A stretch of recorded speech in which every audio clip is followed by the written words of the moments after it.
إن الحمد لله نحمده ونستعينه ونستغفره ونعوذ بالله من شرور أنفسنا ومن سيئات أعمالنا. من يهد الله فلا مضل له ومن يضلل فلا هادي له. أشهد أن لا إله إلا الله وحده لا شريك له وأشهد أن محمدا عبده ورسوله لا نبي ولا رسول بعده. اللهم صل وسلم على هذا النبي الكريم وعلى آله وأصحابه أجمعين. يا أيها الذين آمنوا اتقوا الله حق تقاته ولا تموتن إلا وأنتم مسلمون. وبعد فإن أحسن الكلام كلام الله وخير الهدى هدى محمد صلى الله عليه وآله وسلم وشر الأمور محدثاتها وكل محدثة بدعة وكل بدعة ضلالة وكل ضلالة في النار. أما بعد، أيها الإخوان والأخوات في الله أعزني الله وإياكم. Para ikhwan dan juga akhwat, saudara-saudariku jamaah salat maghrib musalla amaliyah, yang mudah-mudahan kita semua senantiasa diberikan limpahan rahmat, keberkahan dan juga kemuliaan dari Allah Subhanahu wa taala. Alhamdulillah, kita sangat bersyukur kepada Allah Subhanahu wa taala. Di malam hari ini kita memasuki tanggal 20 Safar 1444 Hijriah yang juga bertepatan dengan tanggal 16 September 2022. Bi'audillahi wa taufiqihi, dengan pertolongan dan juga taufik dari Allah Subhanahu wa taala, kita bisa berkumpul di tempat yang insyaallah penuh dengan rahmat serta keberkahan ini di dalam rangka untuk melakukan satu aktivitas yang insyaallah aktivitas yang akan memudahkan jalan kita semua untuk bisa masuk ke dalam syurga Allah Subhanahu wa taala. Sebagaimana yang Nabi sallallahu alaihi wasallam sabdakan, "Man salaka tariqan yaltamisu fihi 'ilman, sahhalallahu lahu bihi tariqan ilal jannah." Barang siapa yang melangkahkan kaki untuk bisa hadir ke dalam majlis ilmu, maka Allah akan mudahkan jalan orang tersebut untuk bisa masuk ke dalam syurga Allah Subhanahu wa taala. Tema kajian kita di malam hari ini berjudul agar bisa husnul khatimah. Masya Allah, agar kita bisa meraih husnul khatimah. Ini tema yang sangat penting, dan ini adalah cita-cita orang-orang beriman, ya, dari semua kalangan orang-orang beriman berharap dia mendapatkan karunia husnul khatimah. Di antaranya Imam Al-Bukhari meriwayatkan dari Imam Ibnu Abi Mulaikah, ya, bahwasanya beliau berkata, "Adraktu 30 min ashabin Nabi sallallahu alaihi wasallam." Aku bertemu dengan 30 orang sahabat Nabi sallallahu alaihi wasallam. Dan ternyata dari 30 orang yang ditemui tersebut, beliau katakan, "Kulluhum yakhafuna an-nifaqa ala nafsihi." Semua dari mereka tuh mengkhawatirkan terjangkiti penyakit kemunafikan pada dirinya. Masya Allah. Para ulama mengatakan kekhawatiran tersebut menunjukkan mereka yang sebenarnya adalah generasi yang dijamin masuk surga oleh Allah Subhanahu wa taala, tapi ternyata masih khawatir akhir hidupnya tidak baik, ya, sehingga mereka sangat mengkhawatirkan yaitu kemunafikan. Karena sifat munafik ini yang akan menjadikan seseorang atau yang menjadi salah satu sebab seseorang itu mati dalam keadaan su'ul khatimah. Ya Allah, kita semua Ahlus Sunnah wal Jamaah meyakini bahwasanya para sahabat adalah generasi yang dijamin syurga oleh Allah Subhanahu wa taala. Ya. Makanya kita memuliakan mereka. Selalu kita menyebutkan doa, menyampaikan doa ketika menyebutkan nama-nama mereka. Radhiyallahu anhum jami'an. Semoga Allah meridhai diri mereka semua. Kenapa demikian? Karena Allah Subhanahu wa taala telah menegaskan dalam surah At-Taubah ayat ke-100. والسابقون الأولون من المهاجرين والأنصار. Golongan terdahulu dari kalangan muhajirin dan ansar, ya, tidak lain mereka adalah sahabat Nabi sallallahu alaihi wasallam. Walladzina tabauhum biihsan, dan orang-orang yang mau mengikuti jejak langkah para sahabat di dalam beragama. Nanti insya Allah kita bisa masuk di dalam ini. Kita kalau komitmen menjalankan agama ini, mengikuti cara beragamanya para sahabat, maka insya Allah Semoga kita termasuk yang Allah sebutkan di kelompok yang ketiga setelah Muhajirin dan Ansar. Pujian apa yang Allah berikan kepada mereka? Radhiyallahu anhum wa radu an. Allah ridha kepada mereka. Kalau Allah sudah berikan keridhaan kepada hambanya, maka apa yang Allah akan berikan kepada mereka? Tidak lain adalah syurga. Wa'adda lahum jannat. Ya Allah, Allah siapin syurga untuk mereka, untuk para sahabat, Muhajirin, Ansar, dan orang-orang yang mau mengikuti jejak langkah mereka di dalam beragama. Makanya nggak cukup kita tuh di dalam beragama, Anda udah pakai Al-Quran Sunnah, Ustaz. Semua mengklaim begitu, Al-Quran Sunnah, ya, sampai yang menjadikan Mirza Ghulam Ahmad sebagai nabinya, ya, nabi yang masih diyakini setelah wafatnya Nabi Sallallahu Alaihi Wasallam. Masih ada nabi versi mereka, yaitu Mirza Ghulam Ahmad, pun mengklaim Al-Quran Sunnah. Cuma masalahnya pemahaman siapa yang mereka pakai? Tuh. Ya, pemahaman versi mereka. Ya, yang ketika menafsirkan Khatamul Anbiya wal Mursalin, mereka fahami khatam di sini bukan penutup para nabi dan rasul, tapi cincin. Makanya si Ghulam masih dijadikan sebagai nabi. Ya Allah. Ya. Kita berusaha komitmen menjalankan ajaran yang terdapat di dalam Al-Quran dan Sunnah, ajaran Islam yang terdapat dalam Al-Quran dan Sunnah menurut pemahaman para sahabat. Itu dia. Ya, nah kita ikuti itu. Oh, sahabat tuh nggak menggerakkan massa, ya, untuk melakukan demonstrasi, menggulingkan pemerintah. Padahal di masa sahabat fitnahnya pun besar terkait dengan masalah imamah, kepemimpinan. Kita ikut bagaimana cara sahabat merespon keadaan yang seperti itu. Ini namanya disebut manhaj. Nah, intinya mereka khawatir akan kemunafikan, menunjukkan mereka masih was-was, masih prihatin, masih belum tenang bagaimana akhir kehidupan mereka, sekalipun mereka adalah golongan yang dijamin masuk ke dalam surga. Termasuk sosok sahabat yang mulia Umar ibn Khattab. Ketika di masa kritisnya beliau katakan, ya waili illa rahimani rabbi. Celaka aku, bakal celaka aku kecuali Allah rahmati diriku. Ya Allah. Berarti masih mengkhawatirkan akhir hidupnya tidak mendapatkan husnul khatimah, atau dengan kata lain berharap bisa dapat husnul khatimah. Masya Allah.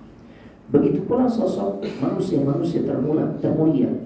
Kita Ahlussunnah wal Jamaah mengimani golongan manusia paling keren, paling hebat, yang keimanannya paling mantap. Pertama adalah para rasul, kemudian kedua para nabi, yang ketiga para ulia.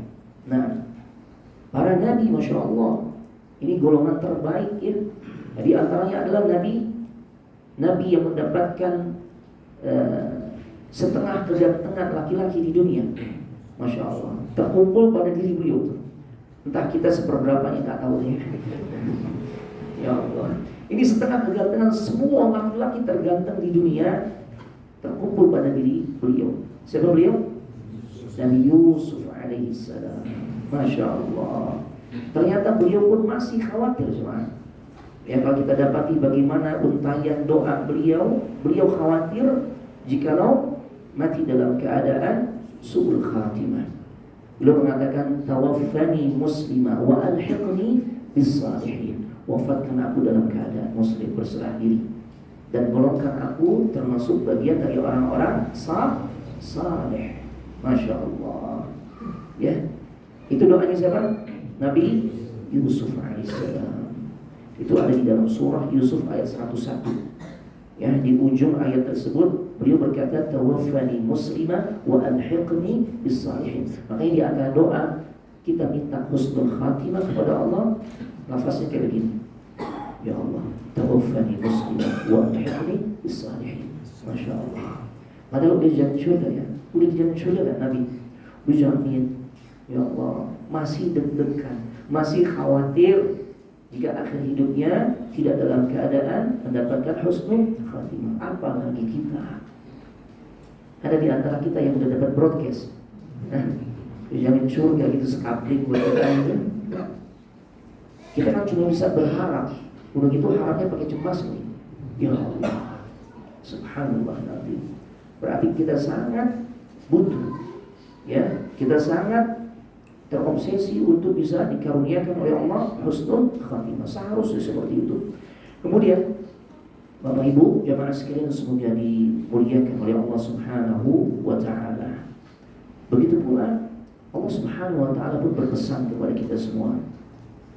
Ketika tadi di mukaddimah ana sampaikan, ya ayyuhalladzina amanu taqullaha haqqa tuqatih wa la tamutunna illa wa antum muslimun. Janganlah kalian mati kecuali dalam keadaan tetap menjaga keislaman. Husnul khatimah. Apa makna husnul khatimah? Ini terambil dari dua kata. Yang pertama husnu, yang kedua al-khatimah.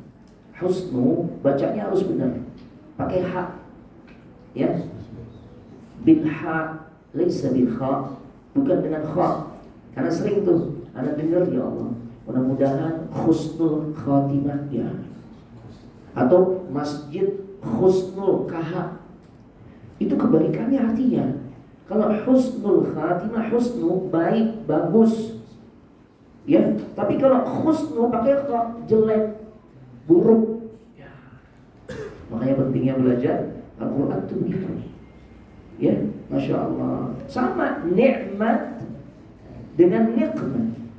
Nikmat itu nikmat, sesuatu yang kita sangat harapkan Allah limpahkan kepada kita. Adapun nikmat yaitu kecelakaan. Ya, Masya Allah. Jadi husnul khatimah itu adalah kesudahan yang baik, akhir kehidupan yang baik. Atau bahasa simpelnya happy ending. Ya, atau sederhananya, ya, seseorang ketika meninggal dunia dalam keadaan bertakwa kepada Allah, dalam keadaan melakukan amal saleh. Ya, keadaan imannya bagus, bukan dalam kondisi bermaksiat kepada Allah. Makanya ketika seseorang keluar rumah niatnya baik untuk cari nafkah, untuk dia berikan kepada keluarga, anak istrinya, qadarullah ketemu ajalnya, keserempet mobil, atau na'udzubillah ya kelindes truk misalnya. Nah, maka insya Allah dia termasuk mendapatkan husnul khatimah. Kenapa? Dia keluar rumah dalam rangka beramal saleh. Sampai Abdullah bin Abbas mengatakan talabul halal jihad. Mencari nafkah yang halal itu jihad, jemaah. Makanya yang membedakan kita dengan orang-orang kafir yaitu niat. Aktivitasnya sama, cari nafkah.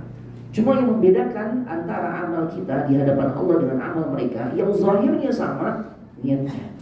Makanya hadirkan niat, ya, dalam rangka mencari ridha Allah, menjalankan kewajiban. Maka insya Allah, ya, ketika memang kita ketemu ajal tuh, di saat perjalanan kita mencari nafkah, insya Allah ciri-ciri husnul khatimah. Kenapa? Itu dalam aktivitas amal saleh, dalam aktivitas ibadah. Hadir di majelis ilmu, ibadahnya ibadah. Thalabul ilmi fardhatun 'ala kulli muslim. Ya, menuntut ilmu khususnya tentang perkara agama kita itu merupakan kewajiban bagi setiap muslim, baik laki-laki atau perempuan. Masya Allah. Kajian selesai, bangun Pak, kajian sudah selesai. Bangun meninggal. Subhanallah. Ini indah banget tuh. Atau kita dapati ya postingan-postingan seorang syekh yang ketika menyampaikan kajian, ya, ternyata kemudian meninggal. Masya Allah. Ini husnul khatimah. Ya, Masya Allah. Mati di majelis ilmu husnul khatimah. Tapi kalau setengah mati enggak husnul khatimah. Nisful maut, ay akhul maut. Saudaranya mati atau setengah mati, faham? Apaan? Bobok. Jangan bobok di majelis ilmu, Masya Allah. Itu enggak husnul khatimah, musibah ya. Iya, subhanallah. Anak ngisi kajian zuhur di satu tempat, memang tempatnya nyaman, Masya Allah. Ya, kemudian kita tegur, kenapa tadi tidur? Anak menghimpun dua keutamaan, Ustaz. Subhanallah. Apa aja yang anak hadir di majelis ilmu yang antum sampaikan? Yang kedua, anak qailullah, Ustaz. La haula wala quwwata. Tidur siang. Qailullah berlaku kalau antum enggak ikut kajian tadi. Subhanallah. Ya. Nah, jadi husnul khatimah itu sangat kita harapkan. Dan ini menjadi cita-cita semua hamba Allah, termasuk orang-orang yang sebenarnya sudah dijamin oleh Allah Subhanahu wa taala mulia masuk ke dalam syurganya Allah Subhanahu wa taala. Baik, apa saja ciri-ciri seseorang dikatakan mendapatkan husnul khatimah? Nah, yang pertama, ketika dia dimudahkan oleh Allah mampu mengucapkan kalimat tauhid atau syahadat, ya, apakah la ilaha illallah atau asyhadu an la ilaha illallah wa asyhadu anna Muhammadar Rasulullah. Man kana akhiru kalamihi la ilaha illallah dakhala jannah. Makanya kita tuh mesti semangat kalau dapat info ada saudara, kerabat, orang dekat kita, sahabat tuh dalam keadaan sakarat, keluarganya dikasih tahu, ya Allah, Abah Hana ini udah gak sadar, nafasnya udah berat, cepat-cepat kita datangi, kita bimbing tuh, ya, ucapkan di telinga kanannya, kalau dia abah kita, bah, ikutin abah ya, la ilaha illallah tuh. Kalau tadi kita berharap tuh, semoga kita punya andil mengantarkan dirinya mampu mengucapkan kalimat tersebut, maka insya Allah kalimat yang akan mengantarkan dirinya masuk ke dalam syurga Allah Subhanahu wa taala, karena ciri-ciri husnul khatimah. Ya Allah. Dan memang mesti dengan ilmu kita mesti faham. Orang yang dalam keadaan sakarat, dia kita yakini mampu mengucapkan kalimat tersebut, enggak mesti harus jelas tegas la ilaha illallah blok mati gitu ya. Ya memang bisa aja, cuma kalau yang begini nih biasanya banyak di sinetron gitu. Bisa masuk. Ya. Tapi di realita sesungguhnya jarang. Makanya kita mesti memahami, ya, pengalaman kami itu ketika mendampingi orang yang sakarat, ya. Ciri-cirinya diantaranya nafasnya udah berat, kayak orang ngorok tuh. Kesadaran udah gak ada. Apalagi kalau ada dokter dipanggil, kita panggil dokter. Gimana dok? Iya, ini udah agak berat Pak. Udah agak berat Ustaz. Ya, saturasi oksigennya sudah melemah, denyutnya lemah dan sebagainya. Oh ya. Dan kesadaran juga gak ada. Paling tidak, ya, kita amati gerakan lidahnya dan lisan. Karena dengan rasa sayangnya Allah Ar-Rahman Ar-Rahim, huruf-huruf yang merangkai kalimat la ilaha illallah itu adalah harful lisan, huruf-huruf lidah, ya, sehingga kita nggak perlu lihat gerakan bibirnya tapi lidahnya, ya. Kalau huruf bibir kan fa, mim, waw, ba di antaranya. La ilaha illallah itu kebanyakan adalah harful lisan, sehingga lihat gerakan lisannya, ya. Ketika kita udah bimbing la ilaha illallah, kemudian terdengar sayup-sayup Allah. Nah, bisa begitu tuh. Udah husnuzan. Alhamdulillah. Mudah-mudahan itu kalimat yang dia ucapkan adalah kalimat tauhid. Terdengar sayup-sayup seperti itu. Ya. Jangan ketika dia udah mengucapkan kalimat itu, ambil yang banyak diterusin di, ya Allah. Dia udah bisa begitu, dia udah bagus. Kecuali nanti dia minta lagi yang lain, ngucapin lagi yang lain. Air. Berarti kalimat terakhirnya apa? Air. Nah, kasih dulu air gitu ya. Kasih air, tetesin itu. Ya. Cara ngasih air untuk orang yang nazar atau sakarat juga, ya, kita mesti paham. Karena jalur nafasnya juga semakin sempit. Ya. Sekedarnya aja kalau ada pipet bagus ditetesin. Ya, jangan dikasih sedotan. Sedotan jangan, susah dia. Dibasahin aja tuh, Masya Allah. Ya, kemudian bimbing lagi kalimat tersebut, Masya Allah. Baik. Kemudian ciri kedua seorang yang mendapatkan husnul khatimah, mautul mu'min bi'arakil jabin. Orang mukmin ketika menemui kematiannya diberikan tanda itu terdapat arak, ya, keringat di daerah jabin atau jabal, jidat atau keningnya. Ya Allah. Walaupun ciri-ciri yang seperti ini laisa 'alal itlaq, tidak secara mutlak. Kita mesti melihat juga amal secara keseluruhan atau bagaimana dia mengakhiri hidupnya. Ya. Kalau mati dipelukan pelacur, jidatnya keringetan Ustaz. Ya, ini ada faktor penghalang gitu loh. Ya, nggak bisa. Nanti juga ciri husnul khatimah, mati di hari Jumat atau lailatiha. Man mata fi yaumil jumu'ah aw lailatiha, barang siapa yang dia mati di hari Jumat atau di malam Jumat, ya, maka dia akan dibebaskan dari fitnah kubur. Berarti ciri husnul khatimah. Ini perlu juga dilihat, difahami dengan benar. Kenapa? Enggak secara mutlak. Lagi joget di diskotik mati malam Jumatan, ya gak manfaat, karena ada faktor penghalang, ya. Tapi kalau di rumah kita tahu juga insya Allah sholat dia dijaga, nggak mempersekutukan Allah, ya, dibangunin sama keluarganya, nggak bangun lagi meninggal di malam Jumat atau di hari Jumat, maka insya Allah ciri husnul khatimah, masya Allah, ya. Nah dia akan dibebaskan, ya, terjaga dari fitnah kubur. Faham gak fitnah kubur apa? Apa bedanya fitnah kubur dengan azabul qabr? Ada fitnatul qabr, ada azabul qabr. Itu sesuatu yang berbeda. Iya, kalau fitnah kubur pertanyaan. Siapa yang nanya? Munkar nakir. Man rabbuk wa madinuk wa man nabiyyuk. Ini sosok yang bertanya nih, Nabi sifati atani aswadani azraqani. Akan datang dua malaikat yang penampakannya itu hitam kebiru-biruan. Kira-kira enak dilihat atau menyeramkan?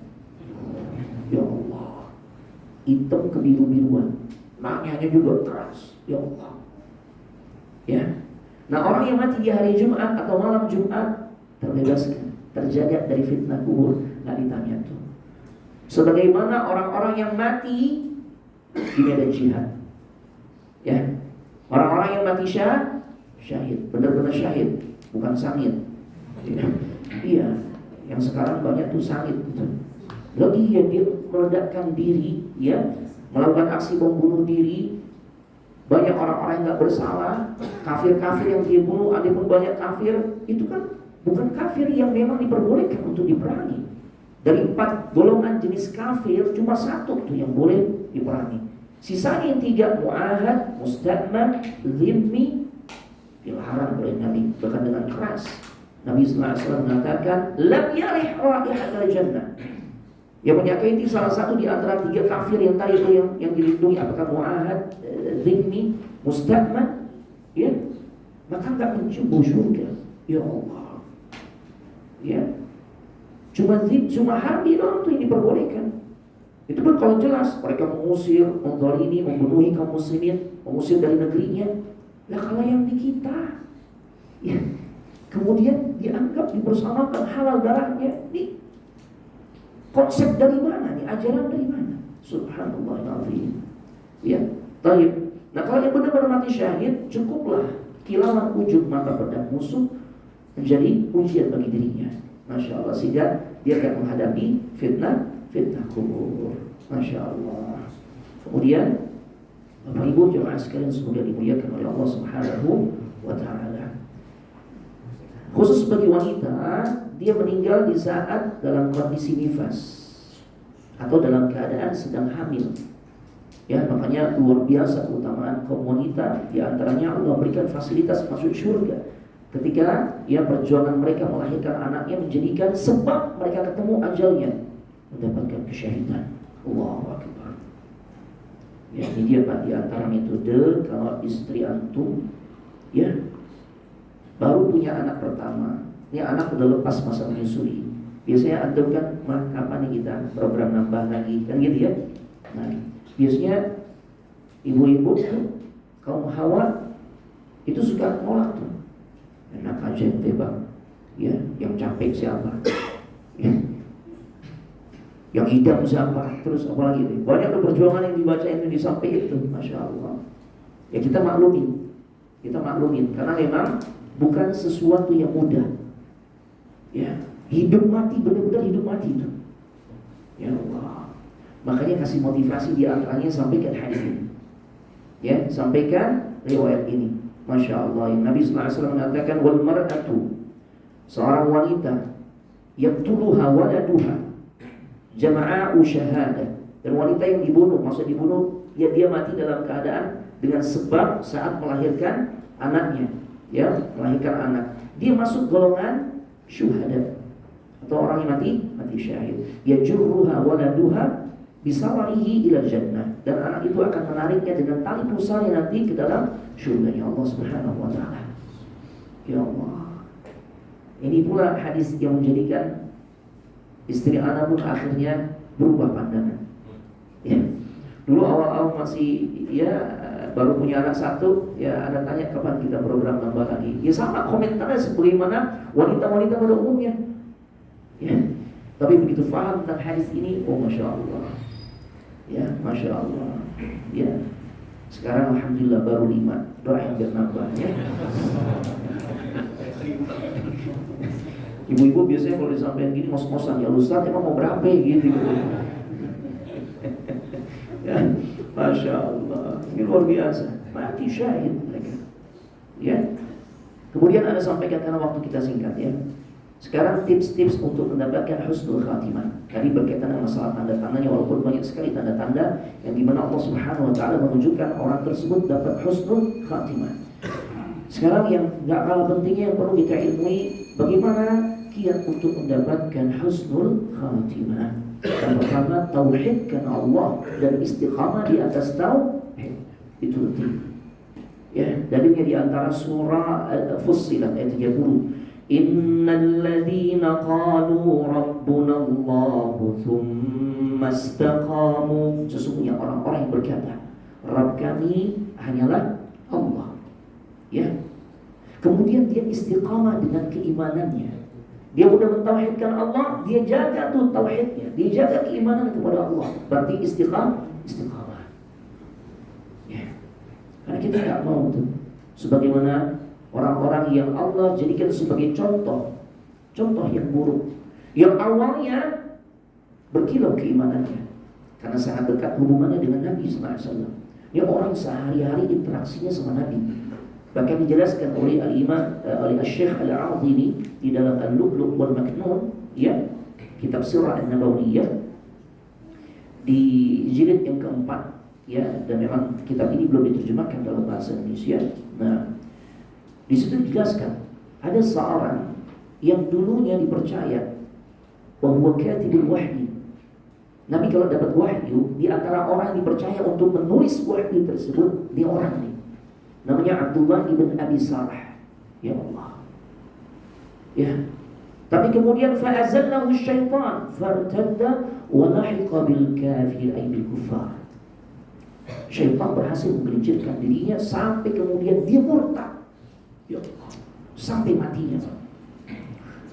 Sebelumnya, masya Allah, interaksinya dengan Nabi SAW begitu dekat. Salah satu penulis wahyu, sekretarisnya Nabi SAW. Masya Allah. Kita ngeri itu. Ya, sezaman dengan Nabi, melihat Nabi, digembleng langsung oleh Nabi. Tapi ternyata, ya, tidak istiqamah dengan keimanannya. Sampai kemudian murtad, mati dalam keadaan kafir. Na'udzubillah. Maka di ayat ini sesungguhnya orang-orang yang mengatakan Rabb kami hanyalah Allah, kemudian dia istiqamah dengan keimanannya, dengan tauhidnya. Allah gambarkan bagaimana indahnya momen-momen menjelang kematiannya. Tatanazzalu alaihimul malaikah, maka malaikat akan turun dari langit di saat akan mencabut ruhnya. Yang dalam riwayat yang sangat panjang itu malaikat yang datang sebelum datangnya malaikatul maut yang mengeksekusi setiap manusia untuk dicabut ruhnya. Jadi diawali dengan datangnya rombongan para malaikat yang Nabi katakan, ya, seberapa banyak mereka maddal basar, sejauh mata memandang. Makanya kita amati kalau memang ada orang yang sedang sakaraat, ya Ustaz, hamba ana, umi ana, kakak ana, saudara ana ini udah kosong pandangannya. Kosong menurut kita. Tapi menurut dirinya yang sedang sakaraat, yang sedang nazak, dia melihat tuh. Ya, kegaiban yang kita tidak lihat turun tuh. Kalau dia orang yang beriman, masya Allah, malaikat yang membawa kafan dari syurga, dia bawa hanud, dia bawa tuh minyak wangi terbaik dari syurga, masya Allah, dan kemudian menyampaikan berita gembira, alla takhafu wala tahzanu, jangan takut, jangan khawatir, karena semua kebaikan manusia secara tabi'i, secara tabiat ketika menghadapi kematian, Jangan menghadapi kematian. Dia berbicara tentang kematian aja pelit. Ustaz, gak ada tema lain Ustaz. Ya Allah, ini masih muda kan. Temanya yang lain aja deh, jangan masalah mati itu. Padahal kan mati gak kenal tua, gak kenal muda. Nah, yang kenal sakit, sehat, pokoknya kalau udah datang mati ya mati. Ya Allah. Allah kabarkan dalam ayat ini bahwasanya orang-orang yang husnul khatimah karena dia istiqamah di atas tauhid, di atas keimanan kepada Allah, maka nanti disampaikan berita gembira. Jangan khawatir, jangan bersedih. Khawatir karena peristiwa kematian itu menyeramkan. Ya Allah, kita akan seorang diri, tidak ada yang menemani kecuali amal kita. Kalau amal kita amal saleh, maka berita gembira. Tapi kalau ternyata dia mati dalam keadaan su'ul khatimah, maka tentunya amal buruk yang dijadikan oleh Allah, ia sosok yang juga buruk yang akan menemani kita. Na'udzubillah. Makanya khawatir. Wa la tahzanu, jangan bersedih hati karena kita pasti sedih. Kita ninggalin orang-orang yang kita cintai. Kita meninggalkan perniagaan yang kita rintis belasan atau puluhan tahun, hasil jerih payah kita. Kita tinggalin semua yang kita cintai. Bersedih hatilah kebaikan manusia. Akan tetapi orang-orang yang dalam keadaan husnul khatimah, dengan sebab dia beriman kepada Allah, mentauhidkan Allah dan istiqamah di atas tauhid, ya, maka disampaikan berita gembira, wa abshiru bil jannah. Ya, disampaikan berita gembira berupa syurganya Allah allati kuntum tu'adun, yang Allah telah persiapkan untuk dirimu. Masya Allah. Ya. Yang kedua, agar kita mendapatkan husnul khatimah, ya, yaitu kita sering-sering mengingat mati. Ya Allah, sering-sering ingat mati. Ya Allah, dzikrul maut. Makanya Nabi SAW memerintahkan kita akthiru dzikra hadhimil ladzat. Sering-sering perbanyak tuh mengingat perkara yang akan memutuskan segala bentuk kenikmatan untuk kelezatan. Ya Allah, apa itu? Mati. Jangankan mati, kita kena sakit gigi aja, kenikmatan udah hilang atau bahkan paling tidak berkurang, ya, berkurang. Itu belum mati tuh. Bahkan informasinya jarang orang sakit gigi mati gitu ya. Tapi kayaknya nikmat udah pada hilang tuh. Ya Allah, disodorin duren montong enggak, ya, ada lagi sakit gigi ngasih begini, begitu marah-marah dia. Karena hilang nikmat. Apalagi ketika seorang mati juga. Ya, Masya Allah. Baik. Jadi Nabi SAW perintahkan sering-sering kita mengingat perkara yang memutus segala bentuk kelezatan. Tidak lain itu adalah mati, jemaah. Masya Allah. Baik. Karena sesungguhnya orang yang cerdas itu adalah orang yang sering mengingat perkara kematian dan dia mempersiapkan bekal terbaik untuk menghadapi kematian. Fa'ayyul mu'minina akyas. Rasulullah pernah ditanya oleh orang-orang dari kalangan Ansar, ya, mukmin yang seperti apa ya Rasul? Orang beriman yang seperti apa yang disebut cerdas? Aktsaruhum lil mauti dzikran. Maka Nabi jelasin, ya, orang mukmin yang cerdas itu adalah orang yang paling sering mengingat tentang perkara kematian. Wa ahsanuhum lima ba'dahu isti'dadan. Dan orang yang benar-benar dia nyiapkan bekal untuk menghadapi kematiannya. Ya Allah. Ulaikal akyas. Mereka adalah orang-orang yang pandai, orang-orang yang cerdas yang sebenarnya kayak begitu. Masya Allah. Jangan sampai kita termasuk orang yang lalai, apalagi nggak mau mengingat kematian. Maka para ulama katakan seorang yang nggak mau ingat mati akan dihukum oleh Allah dengan 3 hukuman. Yang pertama, taswifut taubah. Orang ini akan nunda-nunda taubat. Iya, tahan mati masih lama. Ya, orang masih segar begini tuh. Akhirnya udah, dia enjoy aja dengan maksiatnya. Jarang sekali atau nggak pernah terpikir untuk bertobat, memperbaiki amal buruk. Nggak pernah dia mau. Dan ini hukuman dari Allah bagi orang-orang yang nggak mau mengingat kematian. Dibikin oleh Allah taswifut taubah. Dia akan nunda-nunda taubat. Masya Allah. Yang kedua, tarkur ridha bil kafaf. Seseorang yang jarang mengingat kematian, apalagi dia mau ingat mati, maka yang ada, yang muncul pada dirinya, dia nggak akan pernah merasa puas dengan dunia yang Allah sudah berikan kepada dirinya. Ya, dan otomatis nggak ada sifat al-kafaf, qanaah, nggak ada puasnya. usahanya maju, cabangnya banyak, tetap aja tuh merasa terus terobsesi untuk meraih dunia, ingatnya selalu dunia.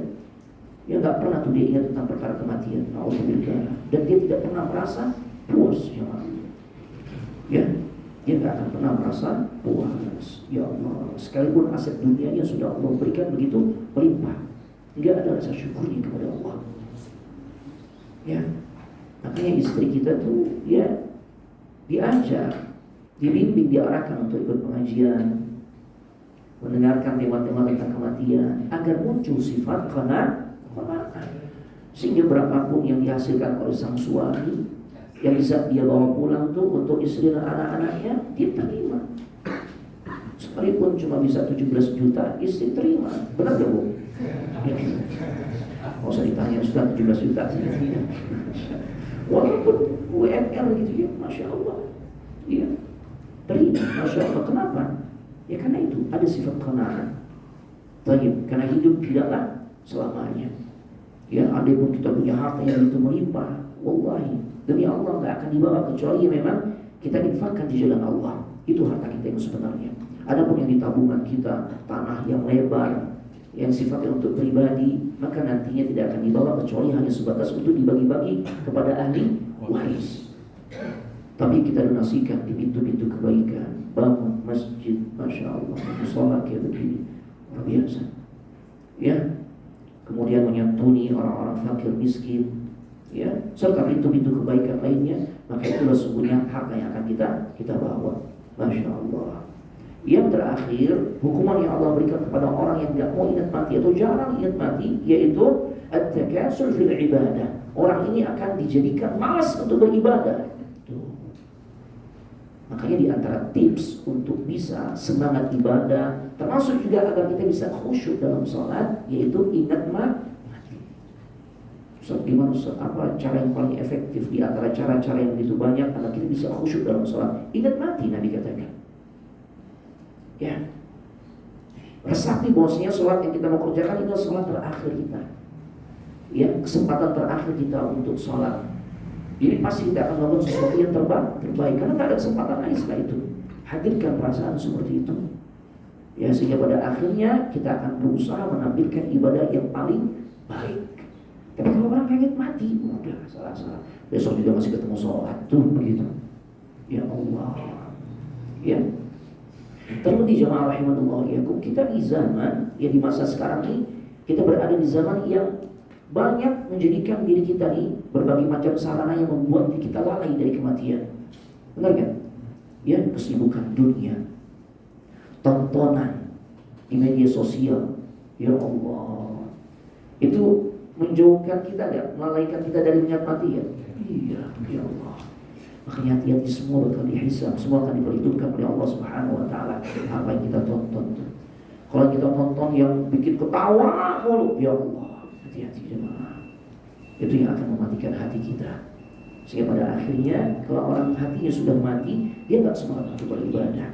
Baik, kita lanjut setelah kumandang azan. Assalamualaikum warahmatullahi wabarakatuh.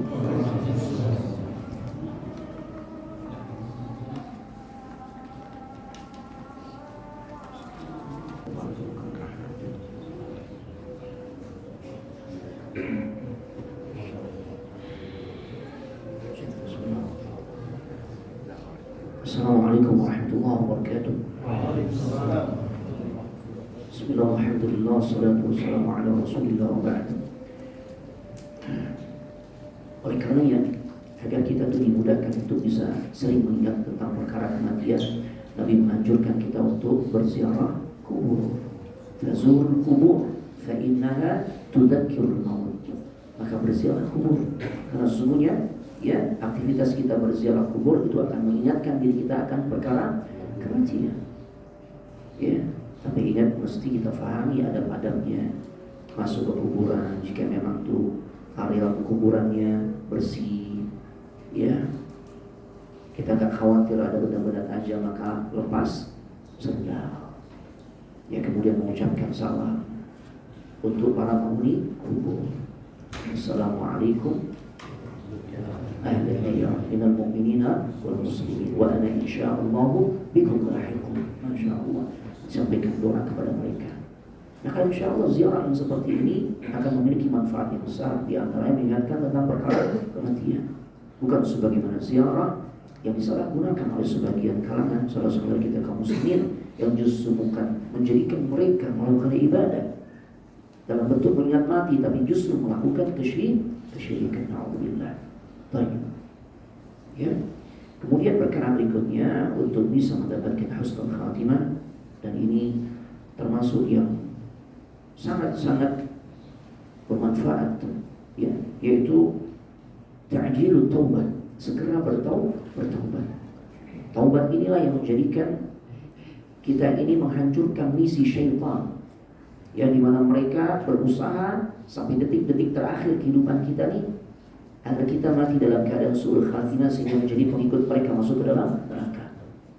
Ya, sebagaimana Imam Ahmad, sosok ulama yang luar biasa, detik-detik menjelang wafatnya pun terus digoda, berusaha dijerumuskan oleh syaitan. Ketika anak-anaknya beliau, ya, Abdullah ibn Ahmad, bercerita tentang ayahnya di saat menjelang wafatnya. Ya, ayahnya dalam keadaan pingsan, kemudian siuman sadar. Pada saat sadar sempat tuh, ya, anaknya Abdullah bertanya kepada Imam Ahmad, apa terjadi pada dirimu wahai ayahku? Tadi kau mengatakan belum waktunya. Nah, maka akhirnya beliau ceritakan, sesungguhnya datang kepada diriku syaitan, menggoda diriku, berusaha ia menjerumuskan diriku. Ketika dia mengatakan, ya Ahmad, fuddani, wahai Ahmad, engkau telah bebas, engkau telah selamat, ya, engkau berhasil melewati ujian dariku.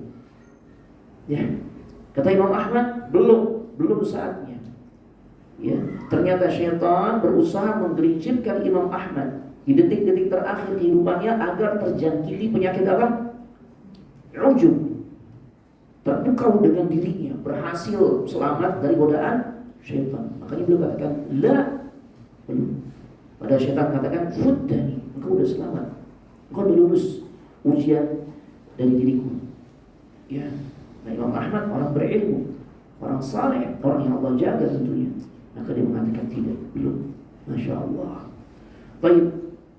Jadi segeralah kita bertobat, karena taubat ini yang akan menghancurkan misi syaitan untuk menjadikan kita sebagai pengikutnya, sama-sama masuk ke dalam neraka. 60 tahun umur yang Allah berikan kepada kita, 59 tahun 11 bulan, Masya Allah, kita habiskan dalam rangka bermaksiat kepada Allah. Menjelang akhir kehidupan kita bertobat kepada Allah, diampuni.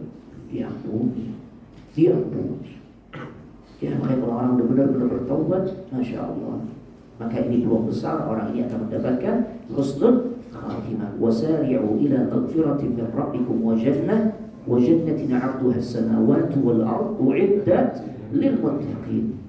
Allah perintahkan bersegeralah kalian meraih ampunan Allah, bertaubat. Ya, yang pada akhirnya Allah kasih selain ampunannya, udah diampuni, dikasih surga pula. Dijelaskan oleh Allah, surga yang luasnya seluas langit dan bumi. Allah persiapkan bagi siapa? Bagi orang-orang yang bertakwa. Di antara ciri bertakwa, dia mau taubat kepada Allah. Kemudian yang keberapa sekarang? Hah? 4. Baik. Nah, sekarang masuk yang keempat. Kiat atau tips dari para ulama agar kita bisa meraih husnul khatimah, kathratut doa, banyak doa kepada Allah. Banyak doa agar kita mendapatkan husnul khatimah. Di antaranya tadi doa yang disampaikan oleh Nabi Yusuf, tawaffani muslima wa alhiqni bis salihin. Atau kita nggak bisa dengan bahasa Arab, bahasa apapun kita fahami, ya Allah, berikan saya husnul khatimah, ya Allah. Minta pada Allah. Atau doa yang juga diajarkan untuk kita baca, yang ketika seseorang baca sebelum tidurnya, maka Nabi SAW katakan, ya, fa in mutta min lailatika, ketika kau mati pada malam tersebut, fa anta 'alal fitrah, di mana sebelum dia mati dia baca doa ini, maka sesungguhnya engkau mati dalam keadaan fitrah, husnul khatimah. Doa sebelum tidur. Ada yang hafal? Hah? Nggak baca doa belum tidur. Allahumma inni, ya, atau Allahumma aslamtu wajhi ilaik, ya Allah, aku serahkan diriku ya Allah, ya kepada dirimu ya Allah. Wa fawwadtu amri ilaik. Aku serahkan semua urusanku kepada dirimu ya Allah. Maka ini orang kalau banyak masalah dia baca doa yang kayak begini sebelum tidurnya, ya, dia resapi kandungan maknanya, enak cuma belum. Oh iya, dia nyampaikan kepada Allah, wa fawwadtu amri ilaik. Aku serahin ya Allah segala urusanku kepada dirimu. Lagi cekcok sama bini, ya, lagi ada masalah dengan tetangga dan sebagainya, aku serahkan ya Allah urusanku ini, masalahku ini kepada dirimu. Wa alja'tu dhahri ilaik. Aku sandarkan punggungku yang lemah kepada dirimu ya Allah, yang maha kuat, yang maha segala-galanya. Raghbatan wa rahbatan ilaik ya Allah, dengan penuh harap dan rasa takut hanya kepadamu ya Allah. La malja'a wa la manja minka illa ilaik. Tidak ada tempat bersandar dan juga keselamatan kecuali datangnya darimu ya Allah. Ya, Allahumma amantu bi kitabika alladhi anzalt. Ya Allah, aku beriman kepada kitab suci yang pernah Engkau turunkan kepada Rasulmu ya Allah.